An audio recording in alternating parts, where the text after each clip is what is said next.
Good evening, everyone. This is Her Feast at Seoul, Korea. Today, I will talk about the relations between Korea and the USA. There is an old saying that a friend in need is a good friend indeed.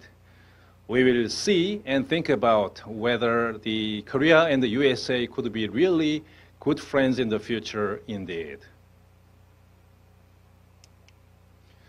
This is the Korean peninsula. You see here is South Korea, Seoul, capital city, and here is North Korea. Pyongyang is the capital city of North Korea. It's divided up to now. So today's topic, I will talk about one by one from first encounter between USA and Korea and the Philippines. Now, next World War II and Korean War, miracle of Han River, and Trump and Kim Jong-un relations, and finally, new history. So up to quite recently, North Korea have been testing the long-range missile and nuclear bomb. Now they have opposed it and negotiating peace talks with the United States. So today, I will tell you about the general history between America and Korea when they met for the first time and what happened from that time on. It was 1866 when the American battleship called the General Sherman approached the Korean peninsula, and they requested commercial relations with Korea. But at that time, Korean government rejected the relations, being afraid of the Westerners, that they might harm the Korean people and resources. When they were rejected, the American soldiers got angry, and they captured the Korean soldier, and now it made Korean soldiers and people even angrier, and finally battle happened between the two sides. This is the picture showing the battle, but finally the American Navy soldiers was defeated by the Korean soldiers and people. The General Sherman, the battleship was burnt out, and the Navy soldiers were executed. This incident became the reason of another battle after 5 years. So see, it was in 1871 when another American Navy battle approached Korea again. So this time, the battle again happened after the 3 days of the battle. A lot of Korean Navy soldiers was killed, and the American Navy stayed in the land of Korea for 20 days. Though the American Navy won the battle, they could not force Korean government to have the relations between the two countries yet. So they withdrew again. But later, around after 10 years from that second incident in 1882, the Korea and America finally signed agreement called a Treaty of Peace, Amity, Commerce, and Navigation between United States and Korea. So this was the first treaty signed by Joseon government with the foreign country ever. But in fact, this treaty was canceled by the so-called confidential agreement between Japan and USA in 1905 after the war between Japan and Russia. Now I'm talking about Korea and the Philippines. the two countries were in kind of the same boat by the history. At that time, Spain was one of the strongest countries in the world. So U.S. and Spain were competing against each other to dominate the world. At that time, internally in USA, there was a kind of imperialistic movement, and they tried to acquire Philippines, Puerto Rico, and Guam, which were the remaining colony of Spain, though the power of Spain was decreasing at the time. There was war between USA and Spain, and the America won the battle in the war. So by the result, the USA could dominate Cuba and the Philippines, Puerto Rico, and Guam. Then what's the meaning of the so-called Kasura-Taft secret the treaty between USA and Japan? After the war between Russia and Japan in 1905, where the Japanese finally won, the America and Japan secretly agreed with each other that instead of America having Philippines as its colony, Japan was supposed to have Korean Peninsula as its colony. So they exchanged their interest, together. Now, by this, the Korea practically became colony of Japan. So in 1907, Korean government sent a secret envoy to an international conference held in Netherlands.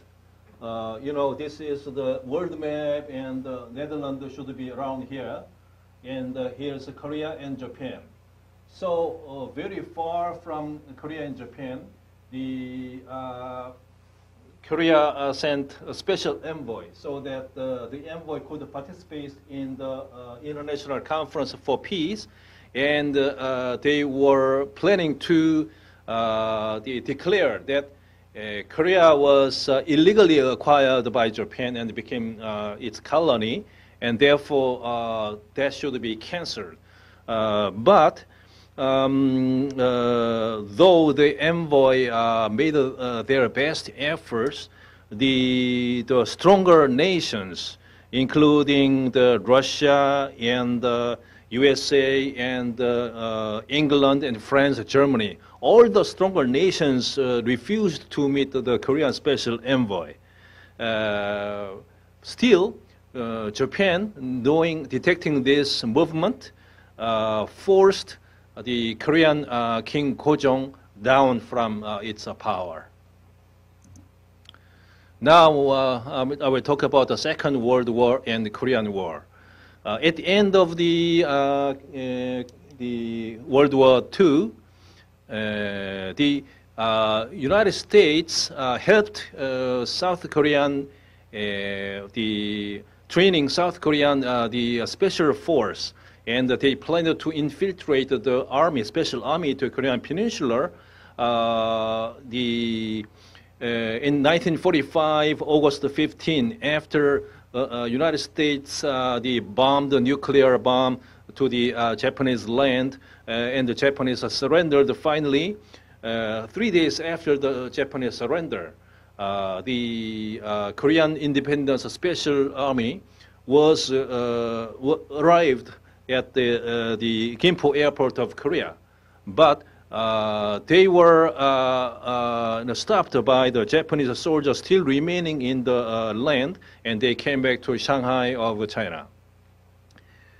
Now, as we see in the map before, yeah. So, okay, we go back to another map later. Yeah, this is the map. After Japanese soldiers surrendered, the North Korean land was dominated by the then Soviet Union, while South Korea was dominated by the American the soldiers. So this was divided physically. And this division ultimately led to a separate government, North and South. The different leaders, and they could not finally reunified. Instead of unification, peaceful unification, there was war in 1950, what we call Korean War. It lasted to 1953, around 3 years. It was started by the invasion by the North Korean army, supported by China and Russia. So in the middle of the war, America and the United Nations Army helped the South Korean army to fight against the invaders. And again, there was armistice or truce in the 38th parallel. So what happened after the war? The infrastructure and everything, building, houses, schools, and everything was destroyed all over the Korean Peninsula, north and south. So yes, maybe the Russians helped, supported, we guess, North Korean people, and the American military, and supported by, of course, government, helped Korean nation with their rice and the clothes and everything. It was the kind of aid to Korea. But from middle of the 1960s, Korea started economic development with the fund received from Japan. What was the fund for? It was a compensation for Japanese colony for 36 years. Though it is believed that a lot of the fund was embezzled by former dictator or the others around, but still a lot of fund was invested into development of Korean industry. As of 2017, the total export of Korea is around 1 minute. So it's okay, $680 billion. It's a lot, right? So and the 12% of the South Korean export is going to USA, while 25 is going to China. So export to China is now 2 times bigger than export to United States. It's quite alarming. Now, okay, no more, as we see, no more missile and nuclear test, which President Trump of USA likes. So there's an atmosphere of conversation now. By the way, then what's the next step? Which should come first? Nuclear weapon list and inspection, as the Americans insist, or end of war declaration and sanction lifting, which is insisted by North Korea? We hear that while America is insisting that all the nations should join economic sanctions against North Korea, yet there's a rumor that secretly a few of the American multinational giant companies entered North Korea to negotiate its economic the activities in North Korean territory already. It's about, we hear some farming or mine industry. It's not sure, but there's such rumor. So this reminds me us of the memory of the past about 100 years ago. 100 years ago, the Americans wanted to develop mine in North Korean area called Unsan. So, in order to monopolize this mine industry, they prevented the other countries from acquiring the right to develop this mine.